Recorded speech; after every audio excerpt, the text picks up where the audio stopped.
She was standing in my driveway when I got home. Arms crossed, a smirk, like she'd just won something. The air still smelled faintly of smoke. My house was nothing but blackened wood and ash. I hadn't even finished talking to the fire inspector when she shouted loud enough for the neighbors to hear, "You shouldn't have broken the HOA rules. This is what happens." My hands were shaking, not from fear, but from knowing exactly what she had done. I didn't answer her. I just stared at the tiny glint of gold on her wrist, a charm bracelet I'd seen before, dangling in the background of my home security footage. The same footage that showed a figure pouring gasoline on my porch 2 nights ago. She stepped closer, pretending to check on me like she cared. "Insurance won't cover this, you know. Showy violations voided." Her voice dripped with fake authority. Neighbors peeked from behind curtains, nobody daring to say a word. I took a slow breath. "Karen, you do realize I own this land outright, right? No HOA jurisdiction here?" Her smirk twitched just for a second. Then she laughed. "We'll see what the judge says. I already filed a complaint. You'll be out of here before you can rebuild." If only she knew. The judge she was talking about. He was my cousin, and he already had the footage. I turned and walked toward what was left of my home, my boots crunching on broken glass. She thought she'd destroyed me, but all she had done was walk straight into the biggest mistake of her life. The courtroom was packed, not because of my case, but because in a small town like ours, word travels fast when a so-called HOA president gets accused of arson. She strutted in like she owned the place, heels clicking, sunglasses still on even. Indoors, the smell of her expensive perfume filled the air, overpowering, just like her personality. She glanced at me and smirked, whispering to someone. "He's going to lose everything." I sat there quietly, my worn leather jacket draped over the chair, hands folded, eyes on the judge. Karen didn't notice that 2 uniformed deputies had been sitting near the back. The same ones who had been reviewing my security footage for the last 48 hours. When the judge, my cousin, though Karen didn't know, called the case, she launched into her speech. "Your Honor, this man is in clear violation of HOA rules. He has damaged community property, and his recent fire incident is suspicious. At best, I'm requesting immediate removal from the property before more harm is done." I didn't say a word.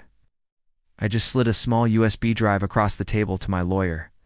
The screen on the wall lit up. First, the grainy night vision clip. Someone creeping onto my porch with a red canister. Then the unmistakable flash of Karen's charm bracelet as the figure struck a match. Gasoline-ignited flames leaping high, and her face clear as day, turning toward the camera for just a moment. A murmur swept through the room. Karen's confident smile faltered, but she tried to recover. That's not me. That's fake. Deep fake or whatever it's called." The judge leaned forward, voice calm, but sharp. "Ms. Thompson, would you care to explain why the same bracelet you're wearing in my courtroom today appears in this footage?" Her face went pale. The first time she didn't have a comeback. And I knew this was only the first crack in her armor.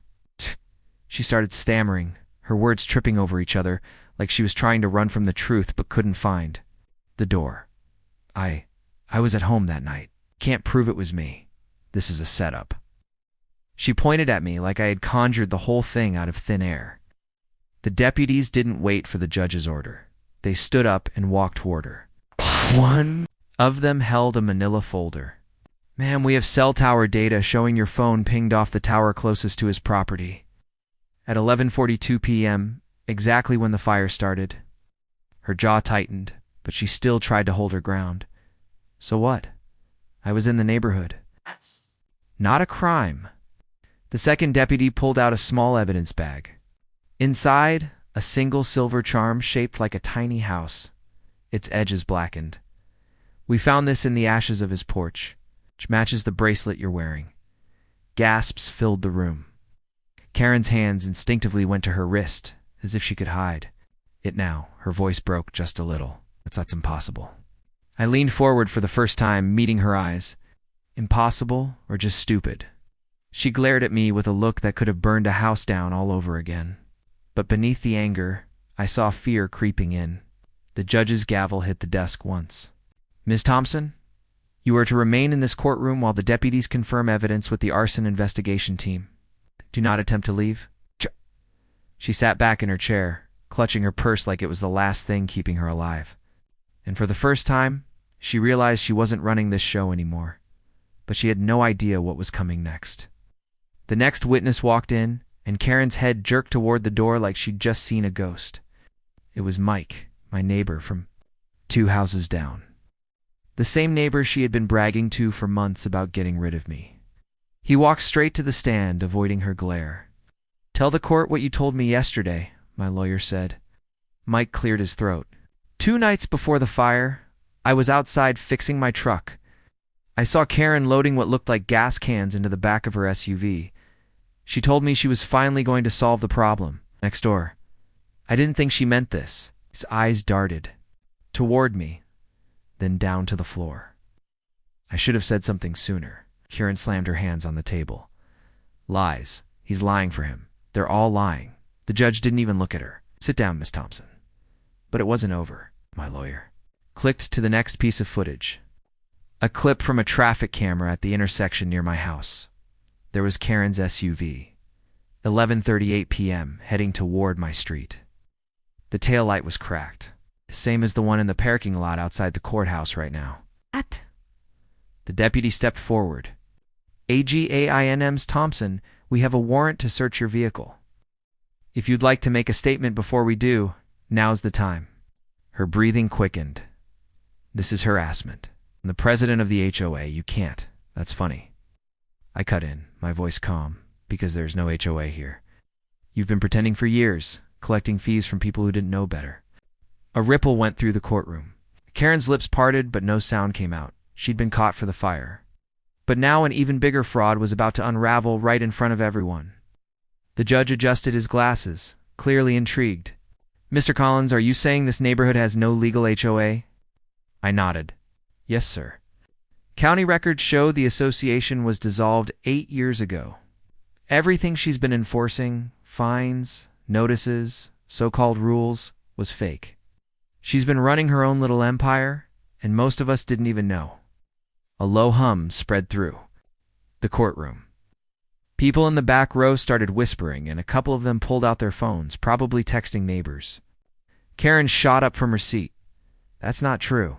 I've kept this community in order. Without me, it would fall apart."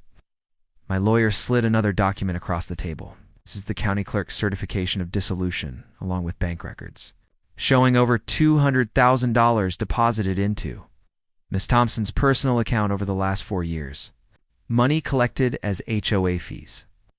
Karen's face flushed a deep, dangerous red. "You have no right to." The judge cut her off, his voice sharp. "NOWM's Thompson. I suggest you stop speaking unless you want to add contempt to your list of charges." The deputies moved closer, one resting a hand lightly on his cuffs. The room felt like it was holding its breath. I leaned back, watching her squirm. She was still trying to calculate a way out, but every exit in her mind was blocked. The judge's gavel came. "Down again. We'll take a short recess. Deputies secure Miss Thompson's vehicle and electronics and make sure she stays put." As they escorted her to the side of the room, she shot me a glare so full of hate it could cut glass.